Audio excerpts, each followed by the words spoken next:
Well, it was an emotional day in court for Matthew Christensen's family. He was the man who was killed during that robbery back in April 2016.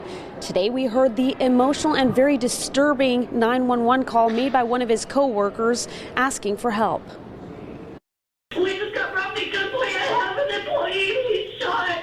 Jamie Henderson sat on the witness stand as the prosecution replayed her call to 911 the night of April 18, 2016. Her co-worker Matthew Christensen had been shot following a robbery at Lee's Discount Liquor when he didn't have the combination to the safe. He's bleeding out on the ground. He needs help. That was Henderson on the phone asking for help when she found Christensen, who later died from his injuries. And now suspected shooter Ray Charles Brown is facing multiple charges, including murder, robbery with a deadly weapon, and first-degree kidnapping. Two other men, Lee Dominic Sykes and Lee Murray Sykes, already are sentenced in this case. But the defense said in their opening statements today that there is not enough evidence linking Brown to the crime, including DNA. There's no confession. When there's no fingerprints that will be provided to you, putting Ray in that liquor store. In the state's opening remarks, they said Brown's phone was pinged near the liquor store at the time of the crime. They get Ray Brown's cell phone connecting with the tower just north of Lee's Liquor just prior to the robbery. Now, we also heard from one other employee who was in the store during this robbery, as well as the responding patrol officer. We also saw, a very challenging video for family to see of the moment that patrolling officer actually tried to give aid to Christensen before he died. We were told by the state that they will have about 15 to 20 witnesses who will testify in this trial, and we will provide updates as they become available. Reporting live from downtown, I'm Tiffany Lane for News 3. Tiffany, thank you. And as we mentioned, the other two suspects in the case, brothers Dominic and Murray Sykes, they agreed to plea deals to avoid the death penalty. Dominic got 25 to 65 years for pleading guilty to first-degree murder. Murray 15 to 40, also pleading guilty to second-degree murder. New at 5, Metro Police on the hunt for a sexual assault suspect who is considered armed and dangerous. We'll show you a picture of a man named Ryan Lorraine. Officers went to investigate what started as a domestic disturbance call yesterday morning near Washington and Valley View. While they were talking to the victim at a nearby home, they say Lorraine ran from the area. He has a hefty build, 6 feet, about 265 pounds. So if you see him, you want to call Crime Stoppers right away. A man wanted in connection with the 2019 murder of a former priest who lived in Henderson has been extradited to be charged. Derek DeCoste was in custody in Michigan on unrelated charges back in April when Henderson police identified him as a suspect. The photo on the left is from a previous booking, and the photo on the right is his current booking photo. He was wanted in connection with the murder of John Caparelli, a retired priest once accused of child abuse. 2 Tarkanian middle school students arrested after police say they posted a threat online. School police telling us both girls are 13 years old. They're charged with making terror threats, disturbing the school, and threatening a student. Many people called police when they saw the threat on social media. Extra police patrolled the school yesterday. The federal courthouse in downtown Las Vegas closed today because of a power outage. A court spokesperson tells us all essential hearings were moved across the street to the fully federal building. The NTSB is releasing new video from the site of the helicopter crash that killed Kobe Bryant, his daughter, and 7 others. Fans are still flocking to the Staples Center in Los Angeles to pay their respects to Bryant. Connor Powell is there with the latest. Kobe, Kobe, Kobe. For the Los Angeles icon taken too soon, the outpouring of love and support extending well beyond the world of basketball. He had that type of leadership quality, and he had so much more to give along those lines. Stars, celebrities, and casual fans celebrating the uniqueness of Kobe Bryant, who died Sunday in a helicopter crash along with his 13-year-old daughter Gianna and 7 others. His former teammate Shaquille O'Neal at a loss for words. I'm not doing well. I'm sick, and I haven't eaten. I haven't slept. I'm looking at all the tapes. I'm sick right now. Tuesday night's Laker game against the Clippers was postponed. The team is still grappling with the devastating loss, not yet ready to return to work, as millions mourn his death. Those who crossed paths with Bryant sharing special moments about what he meant to them. He was there for me. He was my mentor, my friend, and it's just heartbreaking to see and to hear what has happened to him and his daughter. And how he dedicated his life after retirement to mentoring young players, including his daughter's team. Patience, man. They're 12. You just got to be patient, let them develop, let them grow. And members of the California delegation in the House today bowed their heads in a moment of silence for the Bryants and the other 7 victims. Representative Maxine Waters and Harley Rauda say they're all connected by a love for the game. Bishop Gorman has a new head football coach tonight. Big shoes to fill. The school has a long history of winning state championships until last season. It's a hire from within. Defensive back coach Brent Browner takes over the top job. He's been part of the coaching staff there for several years and replaces Kenny Sanchez, who we told you left a few weeks ago after Bishop Gorman fell short of the state championship for the first time in a decade. News 3 is your traffic authority. Tom Hawley spotted some trouble along the 15 at Charleston, right in the middle of rush hour, Tom. A couple of vehicles hit pretty hard here. When you look at the back end of that white car right there, wow, it took a hit. I believe the black pickup that's on the flatbed is the one that did it, so they are in the process of clearing this away. When we first arrived, they actually had the ramp completely closed here as the exit from 15 southbound. It's actually where you have to make a decision to get over to SAHARA about a mile before you actually arrive at SAHARA. So this is the ramp that gets people to SAHARA. People squeezing by using just the one lane. And this is right where we had an accident in the main through travel lanes, the general purpose lanes this morning that really snarled things for about an hour. So Project Neon a help, but right now we've seen not much going on in the HOV lanes and jammed up traffic in the general purpose lanes on southbound I-15. Tom Hawley reporting from Sky 3. Tom, thank you. The fire chief in Scottsboro, Alabama says they do not expect to find any more victims from the deadly marina fire. 35 boats went up in flames early yesterday. Fire officials say many of them were houseboats. 8 people died, 4 of them children, when the dock caught fire, which spread to an awning, which later collapsed. Firefighters rescued 7 people from the water, all with minor injuries. When you are a first responder and you arrive on a scene and all the help that you can give and all the efforts that you can muster is not enough and there's still a loss of life, that weighs heavily on our first responders. And those first responders will get some help. A combination of state and federal agencies will also oversee the investigation. The Connecticut man accused of killing his estranged wife just tried to kill himself. Police in Farmington say Fotis Doulos was flown to a hospital where he's in critical condition, apparently suffering from carbon monoxide poisoning. Doulos was scheduled to appear in court today. He was out of jail on house arrest. Jennifer Doulos disappeared last May. Her body was never found. 362 pounds of meth discovered during a traffic stop in Arizona. It's the biggest single meth bust ever in the state. And you can see this proud drug sniffing dog sitting next to what was seized near Littlefield. Driver Marius Mason and his wife Julie both arrested on drug trafficking charges. They're out of the Midwest. That much meth has a street value of more than $4 million. A powerful 7.7 earthquake near Cuba rattled the ground in Miami. The earthquake hit in the Caribbean Sea between eastern Cuba and Jamaica. People came out of high-rise buildings in Miami after feeling those tremors. It could also be felt in Santiago, the largest city in eastern Cuba. No reports of serious damage or injuries. 20 U.S. airports will now be screening travelers coming in from China. That's up from the 5 original airports we told you about. The CDC not revealing which ones are being added. United Airlines is the first U.S. airline to suspend flights to China. American, Delta, and United are waiving fees for passengers who changed their plans because of the virus. The U.S. government recommending Americans avoid all non-essential travel to China for now. The Chinese government pushing hard to get this brand new pop-up hospital up and running in Wuhan. Crews working around the clock to build it in just a couple of weeks, specifically to treat coronavirus patients. Supervisors say construction is on schedule to be finished by this time next week. The hospital will have 1,000 beds and prefabricated rooms that are being connected at the site. Mega coffee store chain Starbucks is taking action against the virus. It has announced it'll close more than half of its stores in China because of the outbreak. As of today, that means doors for around 4,300 coffee shops are closed across the city of Wuhan and the province. Starbucks officials say it promises transparency in the company's response to these extraordinary circumstances. Chipotle is facing a huge fine for labor violations. Coming up, what the chain is accused of doing and where. We have your planet lineup once darkness swallows the sky, plus a big wind bag blowing in for tomorrow and huge temperature whiplash. Wait till you see where these numbers are going. Forecast when we come back.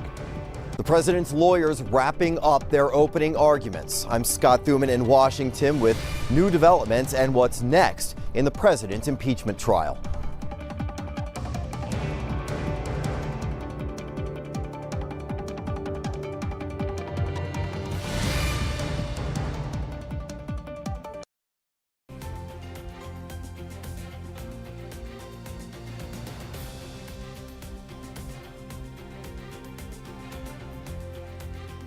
Today's agreement is a historic opportunity for the Palestinians to finally achieve an independent state of their very own. After 70 years of little progress, this could be the last opportunity they will ever have. President Trump standing side by side at the White House with Israeli Prime Minister Benjamin Netanyahu to announce a Middle East peace plan. The proposal calls for the creation of a Palestinian state with the capital in East Jerusalem and would more than double the territory under Palestinian control. But Palestinian leaders are already dismissing it, staging protests today with demonstrators burning photos of President Trump and Prime Minister Netanyahu. Another critical day here in America in President Trump's impeachment trial as his attorneys wrap up their opening arguments. Tonight, however, sources say Mitch McConnell does not have the votes to block calling witnesses. Sinclair's chief political correspondent Scott Thuman explains from Washington. Finishing out their case, the president's team was anxious to wrap up proceedings, possibly as part of a larger strategy. I think you've heard a lot from our side, and I think we've made our case. Democrats Tuesday afternoon claimed any rush is to avoid emerging truths. The longer it goes on, the more likely that new evidence and more new evidence will come out that further implicates the president. Though some Republicans do want to hear more and are open to the idea of bartering so each side gets witnesses. I think that's a measure that has fairness associated with it. Would you be open to hearing from Hunter Biden? I wouldn't tell either side who they had to call. Though even if Democrats got former National Security Advisor John Bolton to bolster claims President Trump withheld military aid to Ukraine for political purposes, would it matter? Nothing in the Bolton revelations, even if true, would rise to the level of an abuse of power or an impeachable offense. The question is this an impeachable offense? It is not an impeachable offense. Democrats call that argument unacceptable. The Republicans are probably going to come down with, he did it, so what? This is a big deal. The next step after opening arguments, 16 hours of question and answer, although it'll be very controlled, some say, in order to avoid grandstanding. The senators will have to submit their questions in writing. They'll then be read aloud by Chief Justice John Roberts. On Capitol Hill, I'm Scott Thuman. Restaurant chain Chipotle is being hit with a $1.3 million fine for labor violations. According to the Massachusetts Attorney General, the violations took place in 50 restaurants there. It is the largest child labor penalty issued by the state.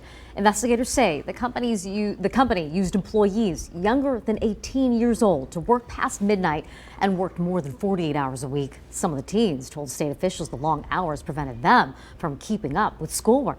All right, Weather Authority time, and if you were with us last night, you know that Kevin is more spaced out than even normal. Right.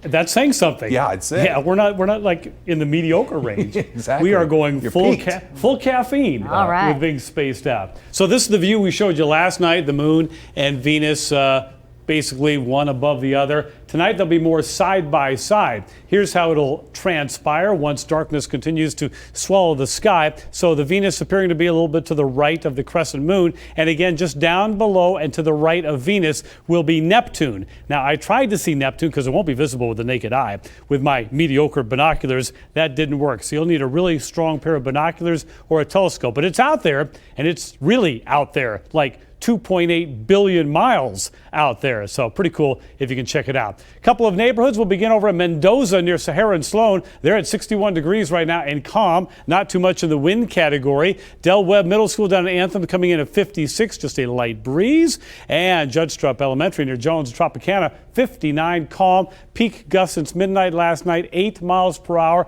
And boy, is that going to change in a big way tomorrow. In fact, late tonight, more like tomorrow morning. Mountain's Edge is at 58, 54 out in the canyon. Blue Diamond, still 60 degrees on the east side of town. Outside the valley, the mountain sitting at 37, 57 in Boulder City, 67 down in Laughlin.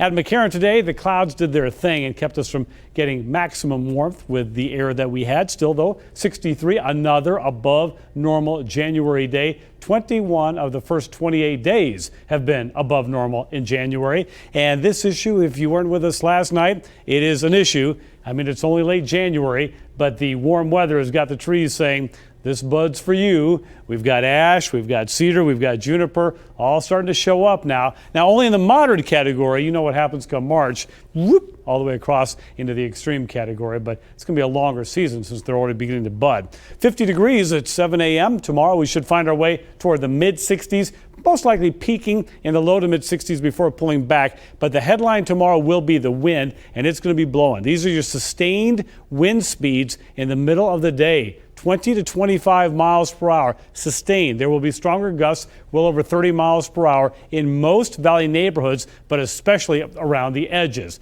So the strip of clouds, and we actually had about 3 strips of clouds go through today, continues to push off to the east. Behind it, we will clear off. So the evening, the overnight will be clear. The wind bag is going to blow in from the north, and we're going to feel those winds, again, gusting over 30 miles per hour all day tomorrow. It's possible in the middle of the valley, they'll start decreasing tomorrow night, but we think around the edges, they'll linger into Thursday morning. Not as strong, but we'll still have some breezy conditions Thursday morning. Mountains going down to 29. Pahrump will bottom out at 38. Some high temperatures tomorrow afternoon. Boulder City up to 61. Laughlin 67. 63s in Mesquite and Overton. 44 in the mountain. Death Valley is still going to the 70s. The Las Vegas Valley tonight. Now, once we get this strip of clouds out of here, we'll clear off. 47 for the official low temperature. The rebound tomorrow will be a high of 64, but the headline, again, the wind, and that's 15 to 30 sustained with those stronger gusts. Now, fasten your seatbelt for this ride because we're going to be warming up heading into the weekend.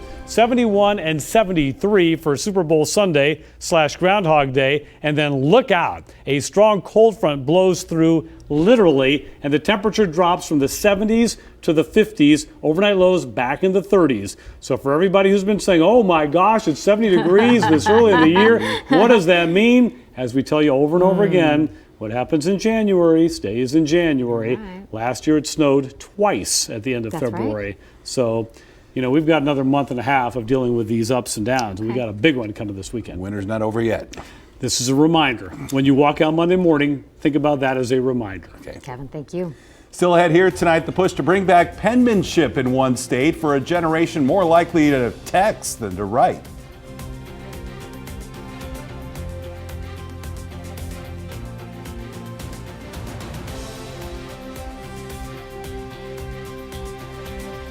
Ahead, we'll have the latest reports in the Caribbean after today's 7.7 earthquake, even felt in Miami. Also, the feds target telecom companies they say are helping to facilitate the explosion of robocalls. When we see you tonight.